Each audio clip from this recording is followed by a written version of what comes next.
Janasena BJP కూటమి వచ్చిన దాదాపు 150 రోజులు దాటిపోయింది, 6 నెలలు దాటిపోయింది. అయినప్పుడు కూడా వాళ్ళ పందా ఏం మాత్రం మార్చుకోవాలి. ఎక్కడ వేసిన గొంగలు అక్కడే ఉంది. పైగా ప్రజలు మాకు రాలేదు, ప్రజలు మీరు ఇచ్చిన హామీలు మాకు ఒకటి చేయలేదు అంటే ప్రశ్నించే గొంతును అణిచేసే నేపథ్యంలో ఈరోజు రాష్ట్రంలో రెడ్ బుక్ పాలన నడుస్తుంది అనేది నిదర్శనం. జరిగిన అనేకమైన అరెస్టులు, దౌర్జన్యాలు, అనేకమైన హింసలనే పూర్తిగా చెప్పుకోవచ్చు. ఒకటి కాదు, రెండు కావచ్చు. శ్రీకాకుళం నుంచి చిత్తూరు వరకు, చిత్తూరు నుంచి అనంతపురం వరకు అనేక సంఘటనలు. ఈరోజు మహిళలను మేము బాగోడు చూసుకుంటాం, మహిళలకు రక్షణ కల్పిస్తామని చెప్పేసి కనీసం గతంలో వైఎస్ఆర్సీపీ ప్రభుత్వం పెట్టిన దిశ యాక్ట్ కూడా దానికి తొంగలో దగ్గర ప్రయత్నం చేశారు. ఈరోజు పైగా సంపద సృష్టిస్తాము, సంపద క్రియేట్ చేస్తామని చెప్పి చంద్రబాబు నాయుడు పదే ఎన్ని వేదికలు చెప్పి సంపదను ఈరోజు ప్రజలపైన భారం వస్తూ ప్రజలు నడ్డిమైన భారం వేసే పరిస్థితి. అందుకే జగన్ చంద్రబాబు నాయుడు షూరిటీ, ప్రజలపైన బాధుడే బాధుడు. ఈరోజు కరెంటు ఛార్జీలు ఈరోజు ఆయన అధికారం రాకముందు 2024 ముందు చాలా సందర్భాల్లో చాలా బహిరంగంగా చెప్పాడు, మేము ₹1 కూడా కరెంట్ ఛార్జీ పెంచము, ప్రజలపైన భారం వేయము, ఇది నేను క్లియర్గా చెప్తున్నాను చెప్పేసి గంటకు పదం కొట్టినట్టు చెప్పాడు చాలా సందర్భాల్లో బహిరంగ సభలు. కానీ ఈరోజు ఆయన అధికారానికి వస్తానే దగ్గర 16,000 కోట్ల రూపాయలు ప్రజలపైన భారం వేశాడు. 5,800 కోట్ల రూపాయలు. నిన్నే దాదాపు 9,000 కోట్ల రూపాయలు అర్ధరాత్రికి ఉడావుడగా పవర్ ఛార్జెస్ మొత్తం కూడా వినియోగాలు పనిచేసే పరిస్థితి మనం చూస్తాం. ఈరోజు ఇన్ని చేస్తూ ప్రతిపక్షం దీనిపైన క్వశ్చన్ చేస్తే, ప్రతిపక్ష నాయకుడు దీనిపైన మాట్లాడితే గౌరవ్ జగన్మోహన్ రెడ్డి గారు మొత్తం ఆయన్ను లేనిపోని ఆరోపణలు, నిందలు వేస్తూ ఎక్కడో అమెరికాలో జరిగిన దానికి కనీసం థ్రెడ్, అనుసంధానం, తాడు కొన్ని దానికి ఒక కనెక్షన్ అనేది కానీ లేకుండా కేవలం గుడ్డ కలిసి మొహాన్ని వేస్తే నువ్వు దుడుచుకోరా స్వామి మసింత పూసుకుంటాం మొహానికి లెవెల్లో ఈరోజు ఆయన పైన నిందేసే పరిస్థితి వస్తున్నాం. అదేమో కర్మ. కానీ ఈ రాష్ట్రంలో ఒకే ఒక వ్యక్తి పైన పదే అతను టార్గెట్ చేసి చేయడం ఎంత దౌర్భాగ్య స్థితిలో ఈ రాష్ట్రం ఉందని ఒకసారి నాకు తెలుసుకోవాలి. ఈరోజు జగన్మోహన్ రెడ్డి గారు అనేకమైన డెవలప్మెంట్ యాక్టివిటీస్లో ఈరోజు చేసాం. ఒక పవర్ కార్పొరేషన్ పవర్ తీసుకోండి, అదేవిధంగా పోర్టులు తీసుకోండి, హాస్పిటల్ తీసుకోండి.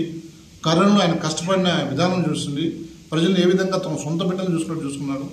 ఎంప్లాయ్మెంట్ కానీ అనేక రకాల ఒక్క డిపార్ట్మెంట్ అనేకమైన డిపార్ట్మెంట్లో అద్భుతంగా చేసి ఈరోజు 2019-2024 మధ్య చేసిన పరిపాలన ఈరోజు కనీసం చిన్న ఎంట్రుకంత దాంట్లో కూడా మీరు చేస్తున్నారు అనేది కూడా చేయడం లేదు. దాన్ని ఏమైనా క్వశ్చన్ చేస్తే ఇమ్మీడియట్గా పీడీ యాక్ట్, ఇమ్మీడియట్గా ఏదంటే నైట్ పోలీసులు వచ్చి వీళ్ళు భార్య పక్కన పొనుకున్న, పిల్లల పక్కన పొనుకున్న నైట్ షిఫ్ట్ చేసే పరిస్థితి రాష్ట్రంలో వస్తుంది. ఇంత ఘోరమైన పరిస్థితి ఎక్కడెక్కడ చూడాలి. ఈరోజు ఇవన్నీ కూడా అడుగుతా ఉంటే డైవర్షన్ పాలిటిక్స్, డైవర్షన్.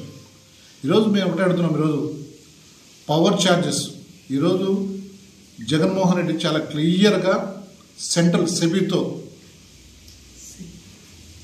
సెకీతో ఆయన క్లియర్గా ఒప్పందం పెడుతున్నాం. చాలా క్లియర్గా ₹2.40 చేసుకుని దేశంలో ఎక్కడ లేని విధంగా అంత చిన్న తక్కువ రేటుకు ప్రజలపైన భారం పడకూడదని చెప్పేసి దాదాపు సోలార్ కావచ్చు, హైడ్రల్ కావచ్చు, అదేవిధంగా ఆయనకు సంబంధించిన విండ్ కావచ్చు, వీటన్నిటి కూడా దాదాపు ₹1,000 కోట్ల తగ్గించి ప్రజలపైన భారం లేకుండా ఆయన ఈరోజు ఎంత అద్భుతంగా చేస్తే ఈరోజు దాన్ని కూడా దీన్ని మరి మసిబూసి మారేడుగా చేసి ఈరోజు ఆయన ఛార్జీలు ఎప్పుడేమైనా ప్రజలపైన భారం వేసే పరిస్థితి. ఏదంటే ఇంధన పొదుపు ఛార్జీ, సర్దుబాట్లు ఛార్జీలు అనేది ప్రజలపైన నిజంగా నువ్వు పాల్గొనడం అయితే ప్రజలపైన ₹1 పడకుండా ప్రజలపైన ఒక భారం లేకుండా నువ్వు చేస్తే దాన్ని గుడ్ అడ్మినిస్ట్రేషన్ అంటారు, గుడ్ గవర్నెన్స్ అంటారు. ఈరోజు మరి ఎందుకు పవన్ కళ్యాణ్ దాన్ని క్వశ్చన్ చేయలేకున్నాడు, ఎందుకు పవన్ కళ్యాణ్ అడగలేకున్నాడు అనేది ఆయన యొక్క విజ్ఞతకు వదిలేస్తాం. అంటే ఏం జరుగుతుంది రాష్ట్రంలో అనేది కూడా ప్రజలందరూ అర్థం చేసుకోవాలి. నువ్వు ఇచ్చిన హామీలు ఒక్కడికంటే అమలు కాల.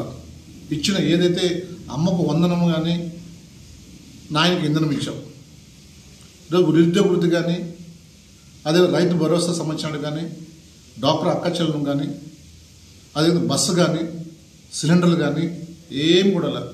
ప్రతిదేనా వస్తే ఇమ్మీడియట్గా దానిపై డైవర్షన్ పెట్టి ఇమ్మీడియట్ చేస్తున్నాం. ఈరోజు మేము ఈరోజు సూటి కడుతున్నాం. ఈనాడు, ఆంధ్రజ్యోతి మీరు ఒక పేపర్ నడుపుతున్నారు, మీరు పేపర్ యొక్క సంపాదకులుగా ఉన్నారు. ఎందుకు జగన్మోహన్ రెడ్డి పైన మీకు అంత టార్గెట్ లేనిది ఉన్నట్టు లేనిది క్రియేట్ చేసి ఆ రోజేమో కరెంటు ఛార్జీలు విపరీతంగా కొత్త సిస్టమ్ తెచ్చారు, ప్రజలపైన భారం పడతారని మొత్తం నాకు పేజీలు పెంటైన పెట్టారు.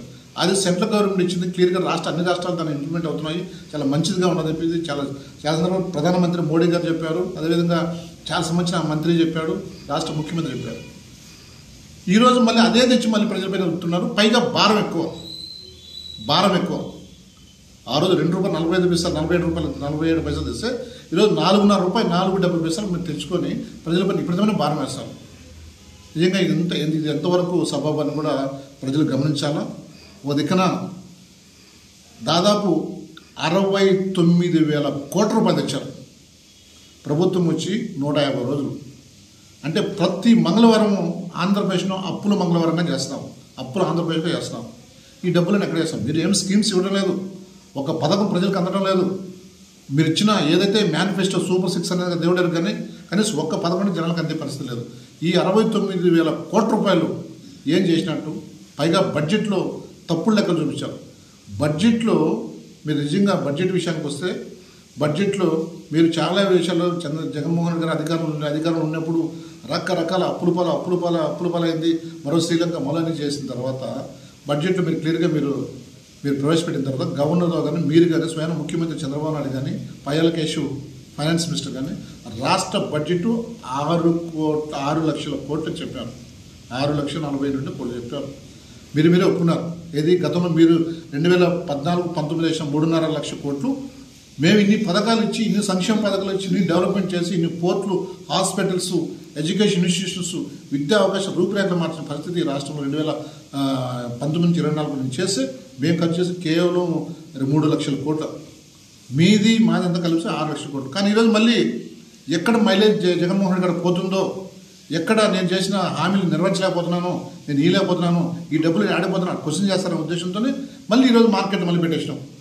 9 కోట్లు, 10 కోట్లు, 11 కోట్లు అని. అంటే ఒకటే నిజమా? అంటే నాకు అనిపిస్తుంది ఈ యొక్క దేశంలో ఇంత దారుణంగా చెప్పే అసత్యాలు, అబద్ధాలు చెప్పేసి ముఖ్యమంత్రి బహుశా ఈ దేశంలో ఎవరు ఉండరనుకుంటా. అది ఒక నారా చంద్రబాబు నాయుడుకే చెల్లుతుంది. ఎందుకంటే కళ్ళు మూసుకొని చెప్పింది. ఎందుకంటే పిల్లి పాల దేవుడు నన్ను చూడాలనే ఉద్దేశంతో అట్లా ప్రజలు పట్టించుకోలే, ప్రజలు మర్చిపోతారు. ఈరోజు చెప్తే మర్చిపోతారు. ప్రజలు ఖచ్చితంగా గుర్తుపెట్టుకుంటారు. బాబు గారు ఖచ్చితంగా గుర్తుపెట్టుకుంటారు.